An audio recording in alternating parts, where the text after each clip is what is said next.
नाम का राक्षस भेजा है, जो चक्रवार्त के रूप में आया।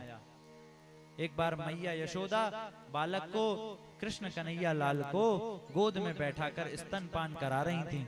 भगवान ने अपना इतना भार बढ़ा लिया, भगवान ने देख लिया कि ये तृणावत चक्रवात आ रहा है, यदि यह चक्रवात मुझे उठाकर ले जाएगा तो मेरी मैया भी साथ में चली जाएंगी, और मैया बेचारी बूढ़ी बाड़ी काऊ हड्डी फड्डी चटक गई तो महाराज लेबे के देबे पड़ जाएंगे। बूढ़ी उम्र 85 वर्ष की उम्र है। या से ठाकुर जी ने अपना भार इतना बढ़ा लिया कि मैया को लगने लगा कि मेरे लाला ने आज ज्यादा दूध पी लिया, इसलिए इसका वजन बढ़ गया। और मैया वहीं कृष्ण भगवान को लिटाकर अपना काम करने चली गई। अब तृणावत चक्रवात जो था हवा बवंडर के रूप में आया और भगवान को उठाकर हवा में ले गया।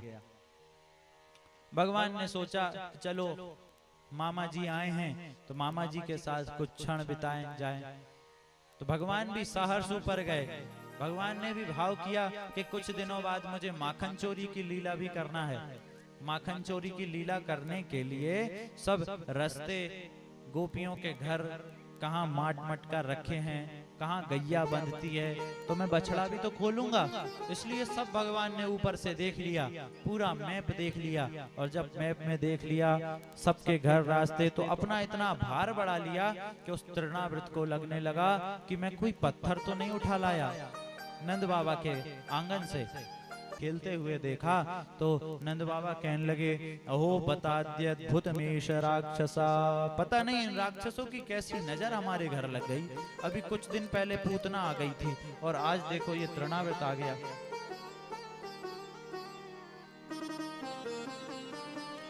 आज ये राक्षस फिर हमारे घर आ गया। ये एक के बाद एक राक्षस कहां से आते जा रहे हैं। इतना विशाल पर्वताकार शरीर वाला ये राक्षस हमारे छोटे से लाला इसके ऊपर कैसे आ गए। यशोदा तुम लाला का ध्यान नहीं रखती हो। उसको भी महाराज एक तरफ करवाया, उसका संस्कार करवाया। फिर आगे एक दिन वसुदेव जी की प्रेरणा से यदुवंश के आचार्य श्री गर्गाचार्य जी महाराज पधारे नंद बाबा के घर। तो नंद बाबा ने कहा कि बाबा देखकर बताओ, मेरे बालक की राशि में देखकर बताओ, पता नहीं कौन सी ग्रह नक्षत्र चल रहे हैं, जब से हुआ है तब से कुछ ना कुछ अहित होता ही जा रहा है।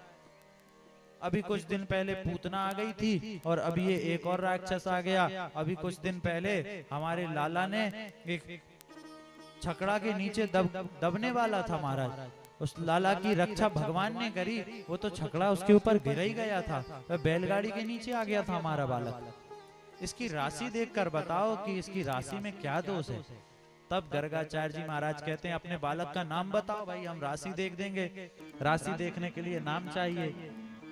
जैसे हमारा नाम विवेक है तो हमारी वृषभ राशि है, तो आपके बालक का नाम बताओ तो हम राशि बताएं, राशि देखें क्या फलादेश है। अरे महाराज अभी तक तो हम सिर्फ लाला लाला कहते हैं, हमने कोई नाम तो अपने बालक का रखा ही नहीं है, क्या करें। आप ही एक काम करो, आ गए हो, इतना अच्छा अवसर है, आप हमारे बालक का नामकरण कर दो। तो गर्गाचार्य जी कहते हैं सोच ले नंद बाबा, यदि कंस को पता चल गया कि मैं उनका कुलगुरु हूँ कि तुम्हारे बालक का नामकरण मैंने किया, तो खैर नहीं, फिर वो समझ जाएगा, उसका शक यकीन में बदल जाएगा, फिर परेशान होगे तुम लोग। तो गर्गाचार्य जी महाराज से नंद बाबा कहते हैं कि हम ऐसो आयोजन ना कराएंगे, टेंट फेंट माइक माइक ना लगवाएंगे, और सीधो चुपचाप गौशाला में चल के नहीं नाम धर दो बालक को। तो बोले ये बात ठीक है, किसी को कानो कान खबर ना चले, मैं नामकरण कर दूंगा। वसुदेव जी ने इनको भेजा था। वसुदेव जी सब जानते हैं कि वही तो छोड़ने आए थे भगवान श्री कृष्ण को, तो उनकी आज्ञा से गर्गाचार्य जी आज नामकरण करने आए। पर नंद बाबा इस बात को नहीं जानते। नंद बाबा कब जानेंगे? नंद बाबा जानेंगे जब कंस का वध हो जाएगा, और कंस वध के बाद भगवान कहेंगे कि अब आप पिताजी जाओ, मुझे आगे की और लीलाएं करना है, द्वारिका जाना है, 16,108 विवाह करने हैं, महाभारत का युद्ध कराना है। बहुत काम है अभी, तो आप जाओ, तब पता चलेगा नंद बाबा को कि असली राज क्या है। तो गर्गाचार्य जी महाराज ने बैठकर गौशाला में आज कृष्ण और बलराम जी का नामकरण किया। मैया यशोदा ने बलदाऊ जी को गोद में ले लिया और रोहिणी ने भगवान श्री कृष्ण को गोद में ले लिया।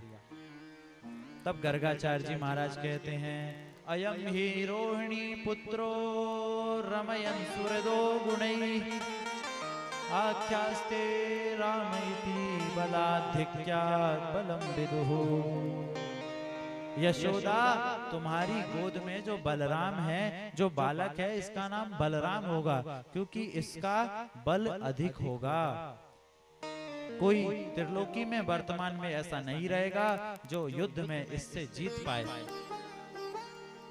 जब कृष्ण भगवान ने महाभारत का युद्ध करवाया तो बलदाऊ जी को सबसे पहले भेज दिया तीर्थ यात्रा करने के लिए।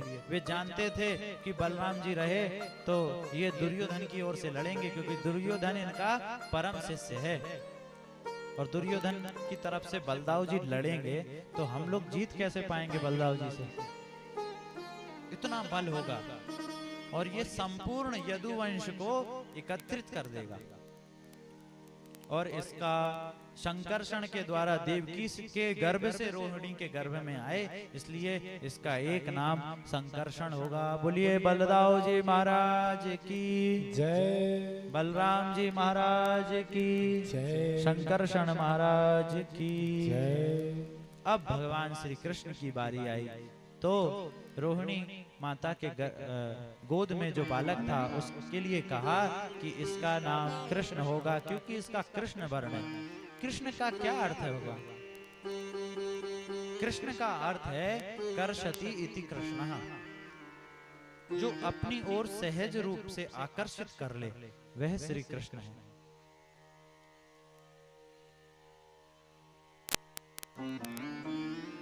दोनों का नामकरण कर दिया। कृष्णचंद्र जी का नामकरण किया तो मैया यशोदा पूछती हैं, इसके भविष्य के बारे में तो बताओ बाबा, इसकी शादी फादी होएगी क्या ना होएगी? वो बड़ी टेंशन रहे, बालक भले 85 वर्ष की उम्र में भयो, मनो वो तैयारी बहुत ज्यादा करना है, या कि शादी वादी होएगी क्या ना होएगी? तब गर्गाचार्य जी महाराज कहते हैं, चिंता मत करो, खूब शादियां होंगी। सब जानते हैं भगवान श्री कृष्ण के कितने विवाह, लेकिन संख्या नहीं बताई गर्गाचार्य जी ने। किसी सास को पता चल जाए कि उसकी इतनी सारी बहुएं होंगी, एक बहू से परेशान हो जाते हैं। संख्या नहीं बताई गर्गाचार्य जी महाराज ने और भगवान श्री कृष्ण का नामकरण करके चले गए। और यशोदा जी कहने लगी, कैसो नाम रख के गए हो बाबा, मुझे तो ले ही ना जाए। कृष्ण, मेरी जीव ही पलट ना रही, मैं कैसे नाम लाऊं कृष्ण? तो मैं तो याकूब, मैंने तो 2 नाम सोच लिए हैं, छोटे को नाम कनुआ और बड़े को नाम बलुआ।